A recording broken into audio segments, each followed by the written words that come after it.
Hi Vipul, it's so good to Hi, see you. it's my pleasure. How are you? I'm good. I hope you had a good week. Oh, amazing, amazing. Catching you at the end of it, and I hope you're like feeling fresh to talk. Totally, I am. I Why am. don't we sit down?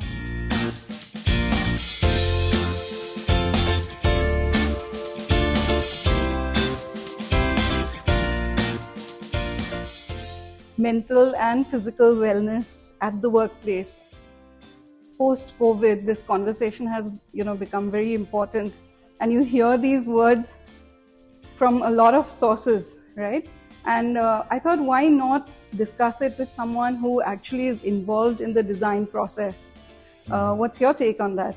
So I think physical and mental wellness has become ever so more important, especially in today's times where workspaces are being so dynamic and there is so much change which is happening.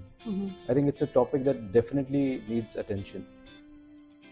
Wellness and well-being is at the core of everything that we do, right from running our office to the offices that we create for our own clients. And we've been doing a lot of research on this and happy to share all the learnings that we have with you. Come, let's take a round. Yeah, I'm looking forward to this actually. So, in recent times, what we've noticed is that there's a buzz about psychological safety as well. And, the conversation around this topic is getting louder and louder. And I think that workplaces, rather than being only aesthetically pleasing, also needs to take into account that people need to be comfortable and feel safe psychologically at the workplace.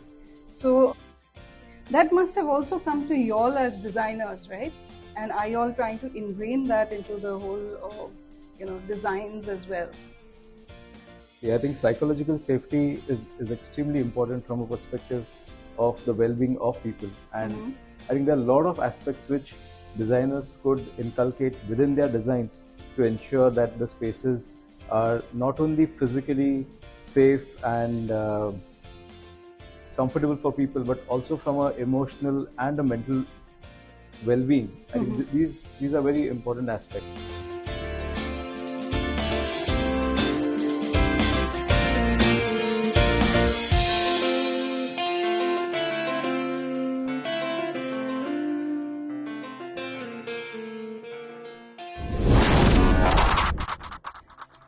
We have this Bristol question of the day. Even I don't know what is inside. Let's see. Okay. What design considerations need to be made to ensure psychological safety at the workplace? I think there are a lot of factors which we can consider.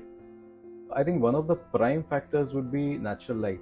So how do you harvest natural light? How do you make use of natural light within your workspace is very important. And natural light is something which would affect the mood of any person who's working in the office. It would uplift your health quotient. So we've done a lot of interventions like adding glass, adding understanding how the building interacts with the sun path, and try to design spaces such that we have a lot of light coming into the workspace. I think another aspect would be biophilia.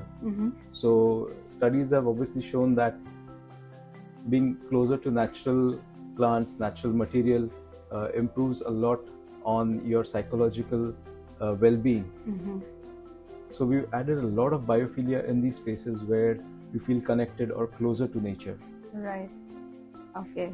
And there are a lot of studies I see nowadays. They talk about acoustics. Absolutely. Acoustics plays a very important role. So we've seen how behavioral pattern changes when people from a different background come into a more sophisticated kind of a background. And here, acoustics is, so to speak, the silent player.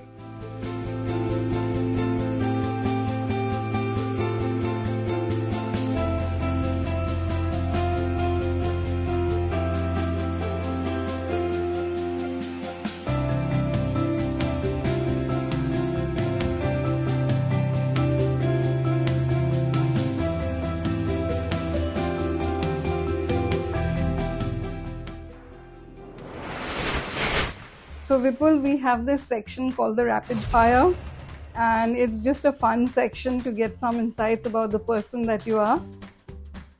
Do I get a hamper after that? We'll think about it. Maybe you will. Because you've got the coffee cups. Yeah. So here goes. What is the first thing you grab in the morning? Oh, I think I like to hydrate myself in the morning, followed by green tea, and that's not considering what has happened the night before or the evening before. Irrespective of that. Irrespective of the evening before. Interesting. Yeah. Okay.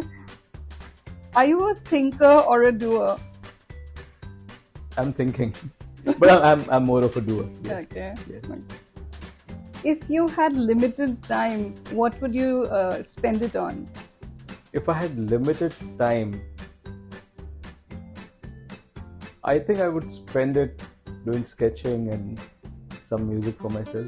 Good, Sam. I think you're doing the right thing in any case. Yeah. Okay, that's good. What's your favorite sport and do you play it? I enjoy indoor badminton. Okay. And yeah, I do play it.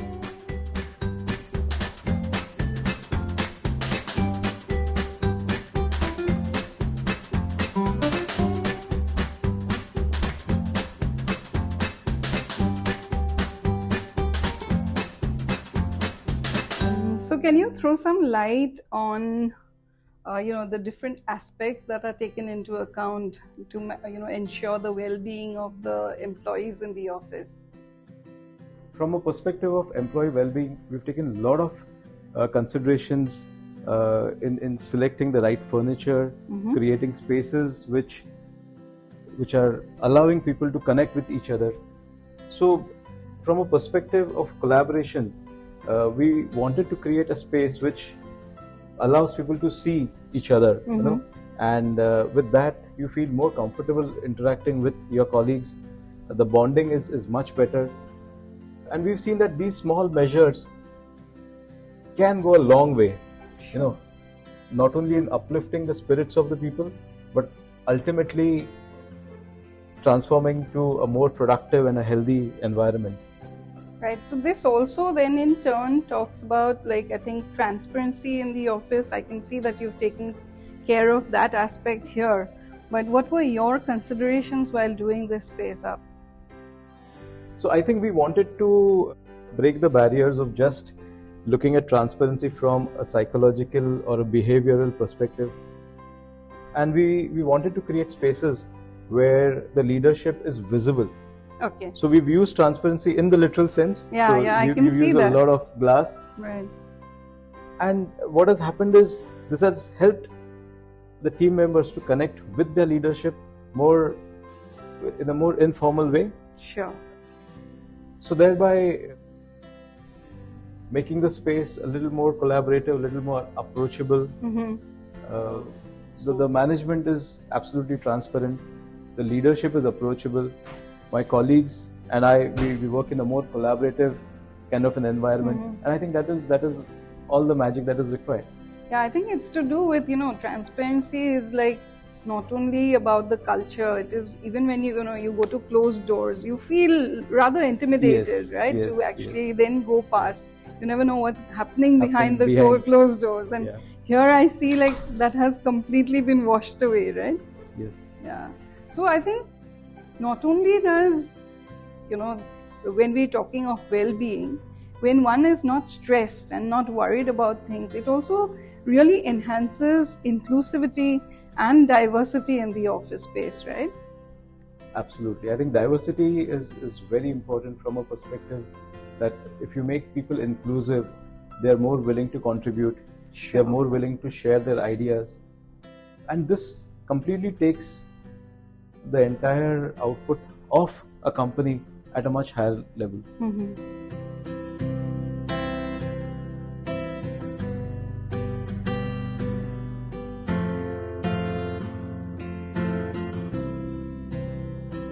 They also give a lot of emphasis to reading. Okay. What they do is they promote a lot of reading, and at times they have these sessions Okay. where somebody narrates what they've read, what they've learned. Okay. So this is also like not only self-development, but is also, I think, some kind of team building that would happen. Oh, absolutely, absolutely.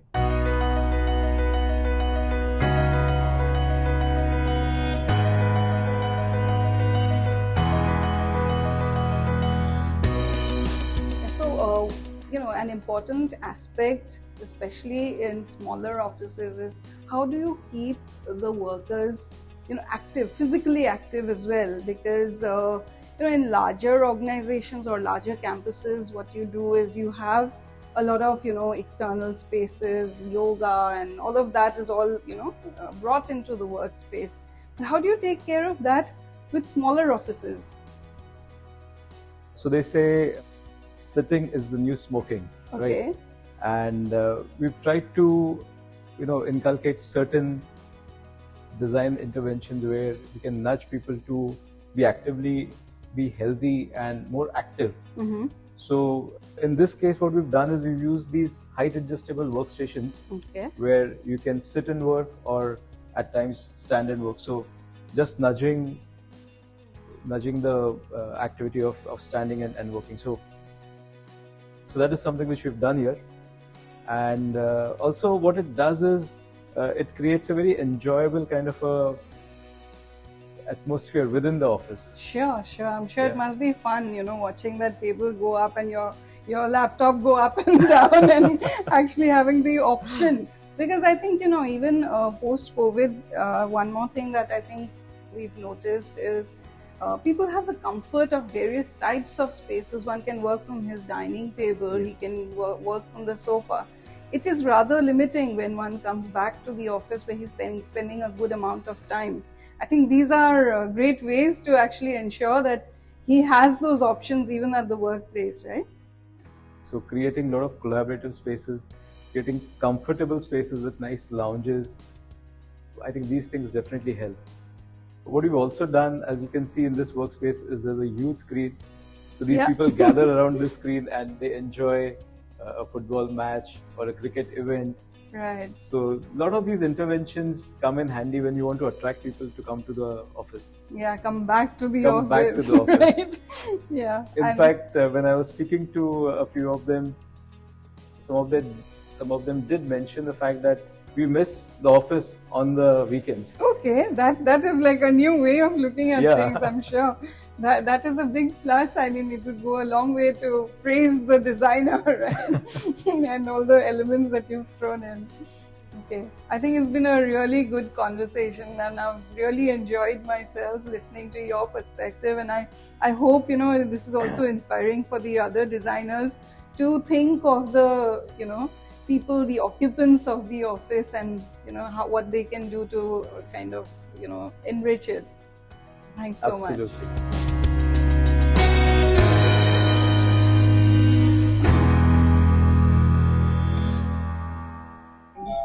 Amazing. So it did. Can we Okay. take a No. pause? Yeah. Okay. Yeah. So as you can see, am I going in the wrong direction? Mm-hmm. Yeah. Okay. Yeah. That's for the weekend, and we are. I can see that.